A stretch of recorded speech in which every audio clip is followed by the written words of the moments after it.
Bismillahirrahmanirrahim. Assalamualaikum warahmatullahi wabarakatuh. Alhamdulillahi rabbil alamin. Bini'matihi tatimmus salihat. Ashhadu an la ilaha illallah wahdahu la syarika lah. Iqraran bihi wa tauhida. Wa ashhadu anna Muhammadan abduhu wa rasuluh. Sallallahu alaihi wa ala alihi wa sahbihi. Wa man tabi'ahum bi ihsanin ila yaumiddin. Amma ba'd. Kaum muslimin dan muslimat, para pendengar radio An-Nasiha dimanapun Anda berada, semoga kita semua berada di atas limpahan rahmat taufik oleh Allah subhanahu wa ta'ala.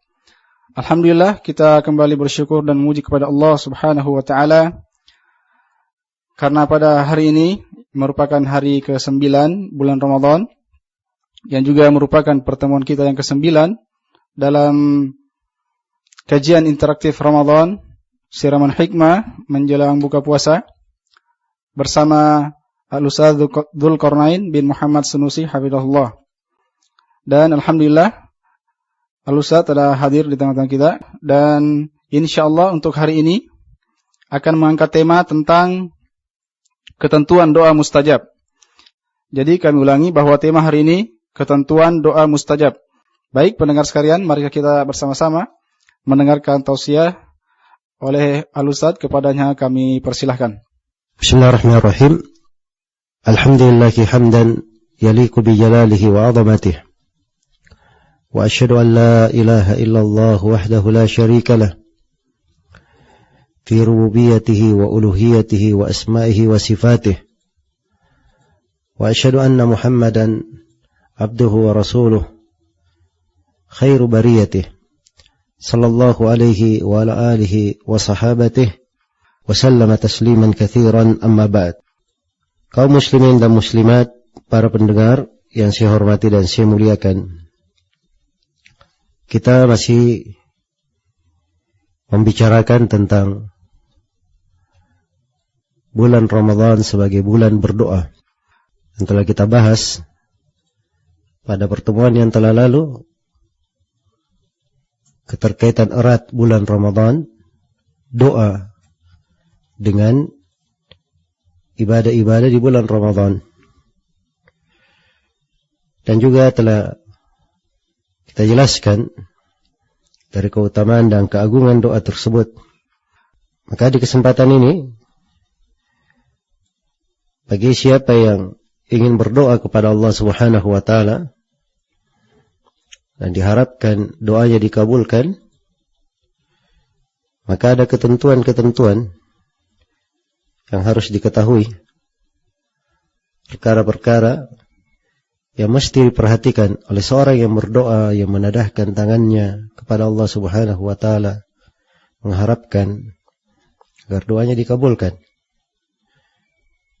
Ya, ini etika dan adab, dijaga dan dipelihara.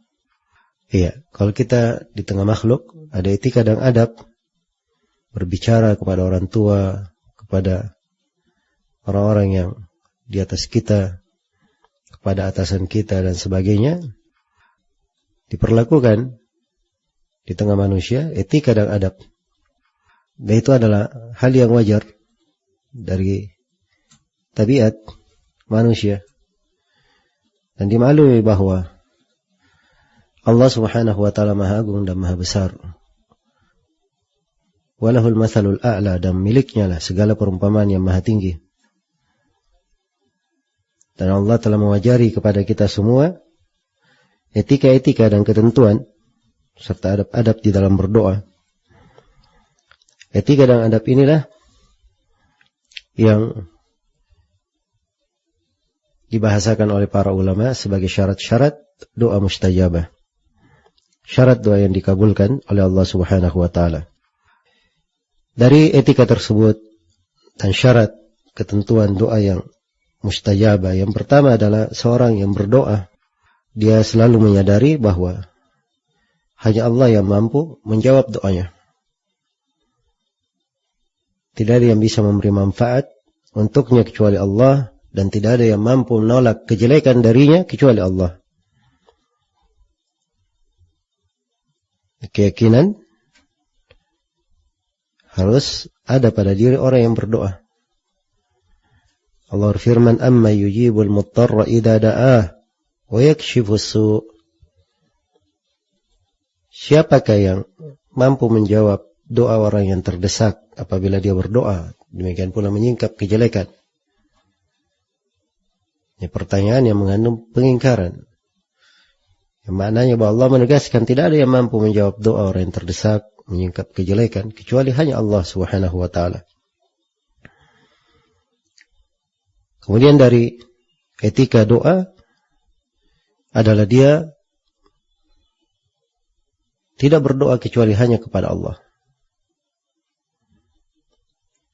Allah berfirman, "Wa annal masajida lillah fala tad'u ma'allahi ahada." Sungguhnya masjid-masjid adalah milik Allah. Jangan kalian berdoa kepada siapapun bersama Allah.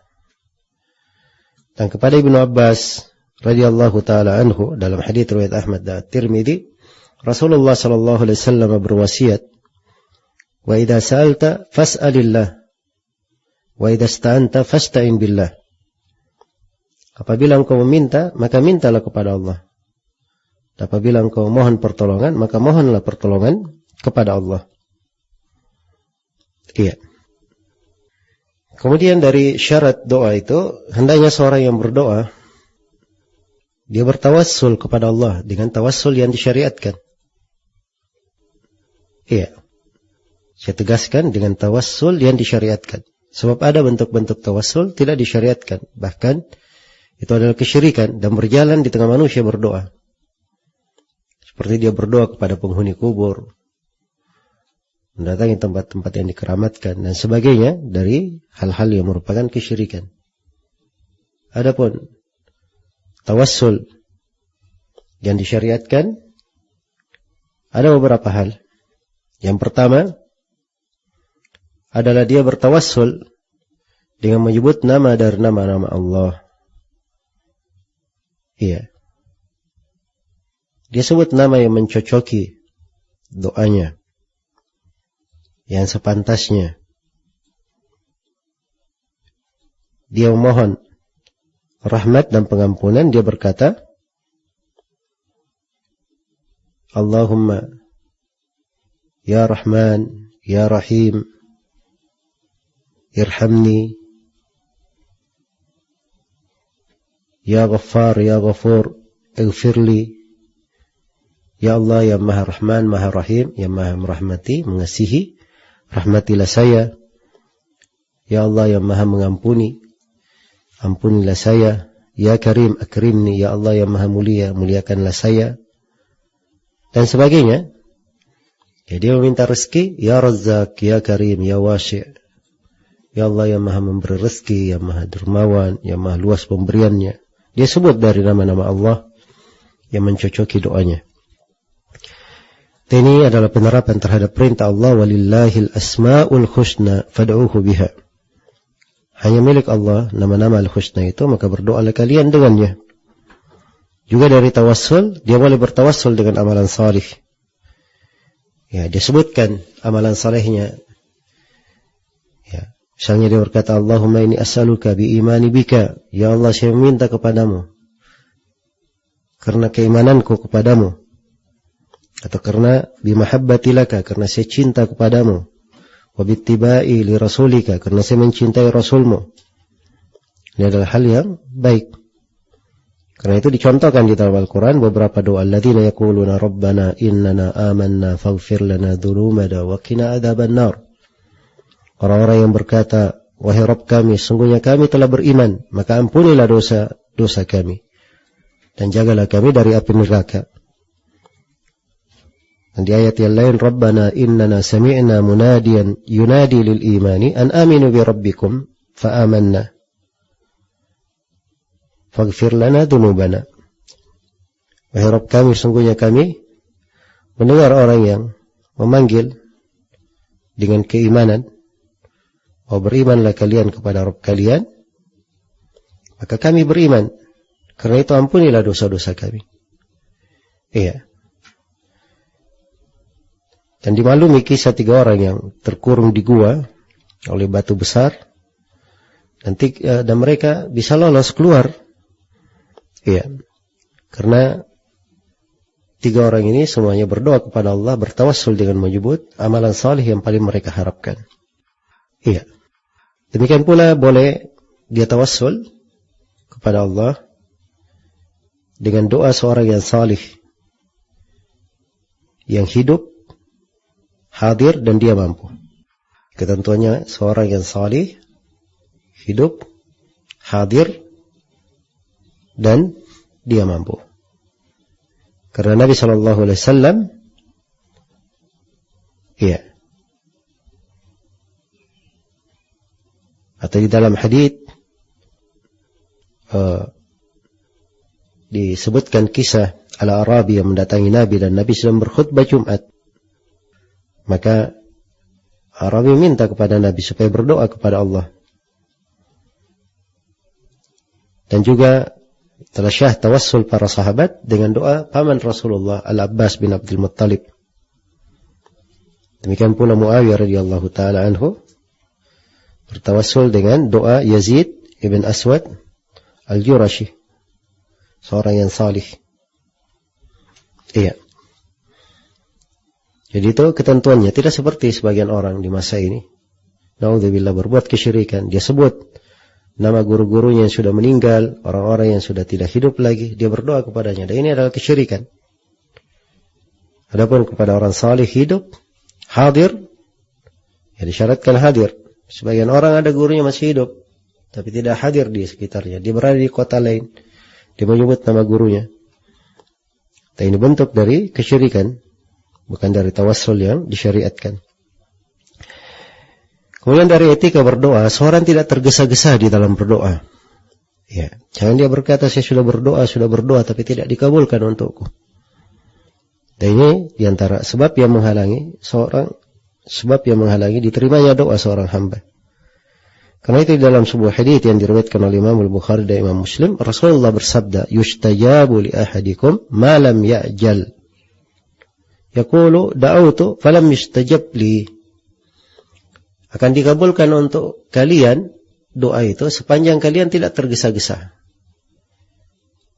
Jadi doa dikabulkan kalau tidak tergesa-gesa. Apa bentuk ketergesa-gesaan itu? Ya. Rasulullah terangkan, yaitu dia berkata, saya sudah berdoa, kenapa tidak dikabulkan? Nah, ini tergesa-gesa namanya. Dan tidak boleh seorang muslim dan muslimah seperti itu. Dia hendaknya berbaik sangka pada doa yang dia doakan. Iya. Dia berbaik sangka bahwa setiap yang dia minta itu pasti ada kebaikannya. Memang ada dalam sebagian hadits, tapi ada bentuk kelemahannya. Bahwa kalau dia berdoa, doanya dijadikan menjadi 3. Kalau tidak, yang kemungkinan pertama dikabulkan untuknya, atau yang kedua diganti untuknya lebih baik dari apa yang dia minta, atau yang ketiga itu diberikan untuknya pahala pada hari kiamat. Jadi semuanya adalah kebaikan bagi hamba. Dan ini membantu seorang untuk berbaik sangka kepada Allah Subhanahu wa ta'ala dalam berdoa. Kemudian di antara ketentuan dalam doa, hendaknya dia berdoa dengan kebaikan. Jangan berdoa dengan dosa, memutus silaturahmi. Iya, karena Rasulullah bersabda, yustajabu lil abdi ma lam yad'u bi ithmin aw qati'ati rahim. Dikabulkan bagi seorang hamba sepanjang dia tidak berdoa dengan dosa atau memutus silaturahmi. Iya. Kemudian di antara ketentuan berdoa, hendaknya ketika berdoa hati itu dalam keadaan hadir. Hatinya dalam keadaan hadir. Ada kehusyukan di dalam doanya. Ya, dan ini adalah makna yang dimaklumi. Ya. Itu dikatakan tentang para nabi, innahum kanu yusari'una fil khairati wa yad'unana raghaban wa rahaba wa kanu lana khashi'in. Sungguhnya mereka para nabi itu berdoa kepada kami dengan penuh harapan, penuh rasa takut, dan mereka adalah orang yang khusyuk kepada kami. Maka harus ada khusyuk di dalam doa. Iya. Dalam keadaan hatinya hadir. Kemudian di antara etika di dalam seorang yang ingin diterima doanya, dikabulkan doanya, Dia harus makan dari makanan yang halal. Ya. Berasal dari orang yang bertauhid, ada kebaikan pada dirinya. Sebab kalau dia makan dari hal yang diharamkan, maka tidak diterima darinya. Allah hanya menerima dari orang yang bertakwa. Innama yataqabbalullahu minal muttaqin. Sungguhnya Allah hanya menerima dari orang yang bertakwa. Dan Allah berfirman, atau di dalam hadits dikatakan dalam riwayat Muslim, innallaha tayyibun la yaqbalu illa tayyiba. Sungguhnya Allah itu maha baik dan tidak terima kecuali yang baik-baik aja. Dan disebutkan oleh Rasulullah dalam hadits seorang lelaki yutilus safar ash'atha akbar yamuddu yadayhi ila as-sama ya Rabb wa ma ta'amuhu haram wa mashrabuhu haram wa malbasuhu haram wa ghudhiya bil haram fa anna yustajabu lah. Seorang lelaki yang panjang perjalanan, autan rambutnya penuh debu, di kondisi safar, mustajabah doa ya. Demikian pula ash'atha akbar, orang yang di kondisi papah seperti itu, ya kadang doanya tidak pernah ditolak oleh Allah. Karena itu Rasulullah bersabda, rubba ash'ath akbar madfu'in minal abwab law aqsama 'ala Allah la abarrah. Kadang seorang yang penuh debu, autan rambutnya ditolak dari pintu-pintu orang. Tapi kalau dia bersumpah kepada Allah supaya dikabulkan permintaannya, Allah berikan permintaannya. Di kondisi seperti ini sudah dia kumpulkan sejumlah sebab yang menyebabkan doanya mustajabah. Dia safar, ash'at akbar, yamuddu yadayhi ila sama, dia tadahkan tangannya ke langit. Iya, nah kan kita sebutkan dari etika doa menadahkan tangan ke langit. Tapi ternyata makanannya adalah dari hal yang diharamkan, minumannya dari hal yang diharamkan, pakaiannya adalah hal yang diharamkan, dan dia hidup dari hal yang diharamkan. Maka Rasulullah bersabda, fa anna yustajabu lah. Bagaimana bisa dikabulkan untuknya? Bagaimana mungkin dikabulkan untuknya? Iya. Kemudian dari etika dalam doa, hendaknya seorang itu meninggalkan melampaui batas dalam doa, berlebihan. Allah berfirman, ud'u rabbakum tadarru'an wa khufyah innahu la yuhibbul mu'tadin. Berdoalah kalian kepada Rabb kalian dengan penuh harapan dan rasa dan suara lirih. Sungguhnya Allah tidak menyenangi orang-orang yang melampaui batas. Melampaui batas dalam doa itu banyak bentuknya. Dan ini sebenarnya perlu pembahasan tersendiri ya, tentang bentuk-bentuk melampaui batas di dalam doa. Nah, tapi saya ingatkan secara global bahwa melampaui batas kadang berkaitan dengan ucapan dan kadang berkaitan dengan perbuatan. Dan ini semuanya dilarang di dalam doa. Iya. Kemudian dari etika yang hendaknya dijaga oleh seorang yang berdoa, sebelum dia berdoa, dia memuji nama Allah dahulu. Memuji nama Allah Subhanahu wa taala, menyanjungnya. Iya. Dan juga dia bersalawat kepada Nabi sallallahu alaihi wasallam. Dan ini diterangkan dalam hadits Fadalah bin Ubaid, riwayat At-Tirmidzi, Abu Daud dan selainnya. Rasulullah sallallahu alaihi wasallam ya pernah melihat seorang yang salat lalu dia berkata, Allahumma gfirli warhamni, ya Allah rahmatilah saya. Allah, ya Allah ampunilah saya dan rahmatilah saya. Maka Rasulullah bersabda, ajilta ayyuhal musalli, kamu sudah tergesa-gesa wahai orang yang salat. Kata beliau, fa idza sallaita faqa'atta fahmadillah bima huwa ahluhu thumma salli alayya thumma ad'u. Apabila engkau telah salat lalu kamu duduk, maka pujilah Allah. Pujilah Allah dengan apa yang selayaknya. Kemudian bersalawatlah dan berdoalah. Jadi disuruh memuji Allah Subhanahu wa taala, kemudian bersalawat, setelah itu berdoa. Maka ini urutan etika yang di dalam hal tersebut. Iya. Baik. Kemudian dari etika juga adalah seorang ketika dia berdoa, dia bertobat, diakui dosanya, diakui kelemahannya, diakui kesalahannya. Ya, sebagaimana doa Nabi Yunus alaihi salam, "Fanada fi dhulumati an la ilaha illa anta subhanaka inni kuntu minadh dhalimin." Beliau berdoa di tengah kegelapan, la ilaha illa anta, tidak ada yang berhak diibadahi kecuali Engkau. Maha suci Engkau ya Allah, sungguhnya saya tergolong orang yang berbuat kezaliman. Ya, dan Nabi ketika mengajarkan sayyidul istighfar, istighfar yang merupakan penghulu istighfar, ya didahului dengan apa? Dengan pengakuan terhadap dosa. Wa abu'u laka bidzambi, dan saya mengakui dosa-dosaku, faghfirli, maka ampunilah saya. Nah, maka ini dari etika yang hendaknya dijaga dan diperhatikan. Kemudian tatkala seorang berdoa, hendaknya dia jazmkan, dia minta kepada Allah, ya Allah kabulkanlah, ya Allah berikanlah. Ya. Jangan dia gantung permintaannya. Jangan dia berkata, ya Allah rahmatilah saya kalau Engkau menghendaki. Ya, kabulkanlah kalau Engkau menghendaki. Nah, ini namanya tidak memastikan doa, dia gantung doanya. Harusnya dia pastikan, dia katakan, Allahumma gfirli warhamni, ya Allah ampunilah saya, rahmatilah saya.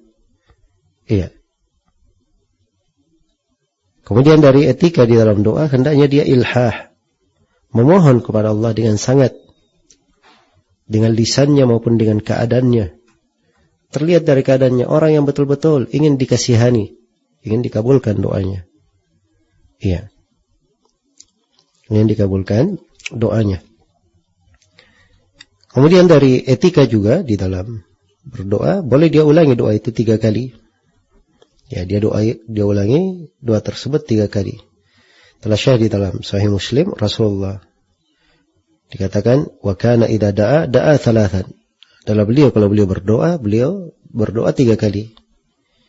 Iya, jadi boleh mengulangi doa tersebut. Ya, dan juga di antara etika bahwa doa itu ya dilakukan dengan menghadap kiblat. Karena Rasulullah sallallahu alaihi wasallam ketika melakukan salat istisqa dan berdoa, beliau menghadap kepada manusia. Tapi begitu berdoa, beliau berbalik dan menghadap ke kiblat. Istaqbal al-qiblah. Iya. Dan di doa umum disebutkan di dalam hadits riwayat Al-Bukhari ketika beliau mendoakan orang-orang Quraisy, istaqbala Rasulullah sallallahu alaihi wasallam al-Ka'bah fada'a ala Quraisy, maka Nabi menghadap ke Ka'bah lalu beliau mendoakan kejelekan, mendoakan kebinasaan terhadap orang-orang Quraisy. Iya.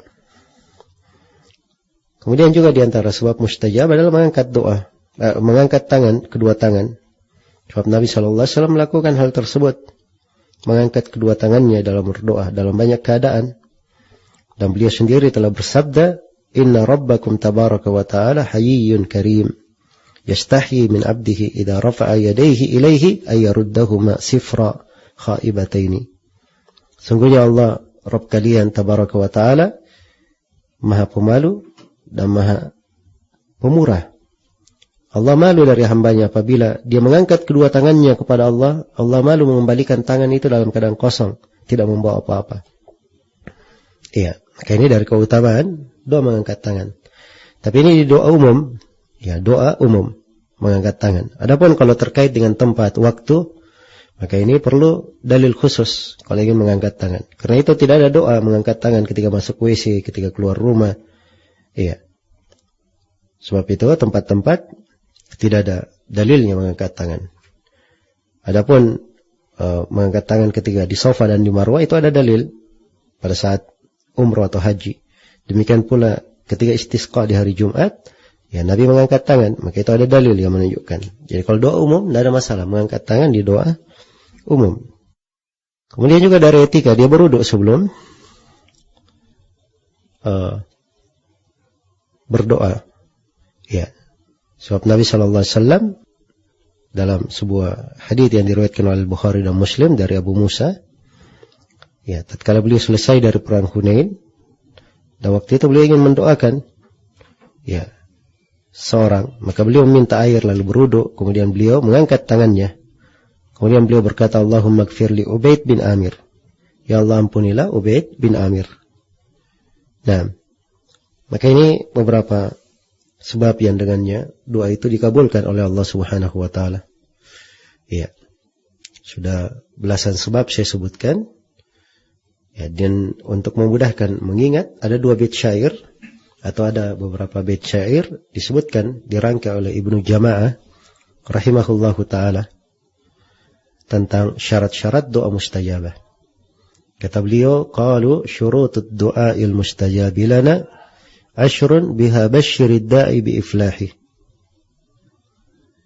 Salat taharatun wa salatun ma'huma nadamun waqtun khusyu'un wa husnul dhanni ya sahi wa alla yud'a bi ma'siyatin wa aklu wa hillu qutin wa alla yud'a bi ma'siyatin wasmun yunasibu makrunun bi ilhahi. Ya. Kata beliau, para ulama berkata syarat doa mustajab ada 10. Siapa yang memenuhi 10 syarat, beri kabar untuknya bahwa doanya dikabulkan. Yang pertama dia bertaharah, yaitu berwudu sebelum berdoa. Yang kedua dia berselawat. Iya, sebelum berdoa, di awal doa dan di akhir doa dia berselawat. Sudah kita terangkan juga. Kemudian yang ketiga, dengan adanya penyesalan dia taubat, mengakui dosa. Yang keempat, waktun, dia berdoa di waktu mustajabah. Ada waktu-waktu mustajabah dan ini juga perlu kita terangkan. Ya, dia hendaknya berdoa di waktu mustajabah terpilih, seperti ketika sujud, atau seperti antara adzan dan qomat, atau seperti ketika dia sedang safar, atau seperti menjelang buka puasa atau setelah berbuka puasa, atau seperti sepertiga malam terakhir, iya, atau seperti hari Jumat, khususnya setelah sholat asar hingga maghrib. Itu dari tempat-tempat mustajabah. Iya. Kemudian yang kelima dari syarat, khusyuk, disertai dengan khusyuk. Dan keenam, wa husnul dhanni, dia berbaik sangka. Yang ketujuh, wa hillu qutin, halal makanannya. Yang kedelapan, wa alla yud'a bi ma'siyatin, tidak berdoa dengan maksiat, dengan dosa. Dan yang kesembilan, wasmun yunasibu, dia menyebut nama yang mencocoki. Ya, asmaul husna yang mencocoki permintaannya. Kemudian yang ke-10, makrunun bi ilhahi, disertai dengan ilhah. Semoga Allah Subhanahu wa taala mengabulkan segala permohonan kita dan menjadikan kita semua sebagai hamba-hambanya yang didengar doanya, dijawab permintaannya dan dikabulkan permohonannya. Dan semoga kita semua di bulan Ramadan yang mulia ini diberikan taufik oleh Allah Subhanahu wa taala untuk segala amalan salih, dan semoga Allah membebaskan leher-leher kita semua, leher-leher kedua orang tua kita dari api neraka. Innahu waliyyu dzalika wal qadiru alaihi wallahu